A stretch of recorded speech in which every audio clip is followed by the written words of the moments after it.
Hello, my name is Dr. Bryan Royer and I'm here to bring you some healthy hints for harmony. Today we're going to talk about vitamin D. When it comes to figuring out whether or not you actually are deficient in vitamin D, the best way to do that is actually get a blood test. And you can get a blood test ordered through your chiropractor or you can get it through your medical doctor. And the best way to do that is to order a test called 25-hydroxy-vitamin D3.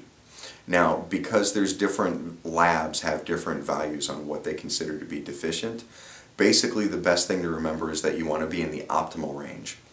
And that's a little bit higher than just being normal.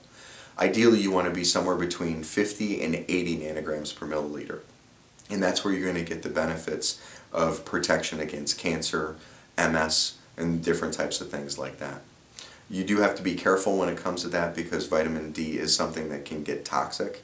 And there's issues with supplementation that you have to be careful. So when it comes to increasing your vitamin D levels, you do have to be careful when it comes to supplementation, and it is a good idea to consult your chiropractor or consult your medical doctor about that and about avoiding getting too much. Now, in increasing your vitamin D, you do have two different ways to look at that. One is supplementation, and the other one is sun exposure. When it comes to supplementation, the best thing to use is something called vitamin D3. That's what you should look for on the supplement that you're using. And that's one way to do it. And the other one is the sun exposure.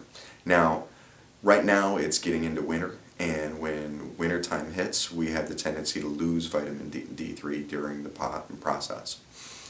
So that's one thing that just kind of happens, and that's where supplementation ends up being a good idea. During the summertime, vitamin D3, you actually get that again through sun exposure. So the idea on how to actually get exposure through the sun and make the right levels of vitamin D is to actually spend maybe 10-20 minutes out in the sun before you put on the sunblock. And that's actually a very good way of actually getting good sun exposure, but still protecting yourself from getting too much sun.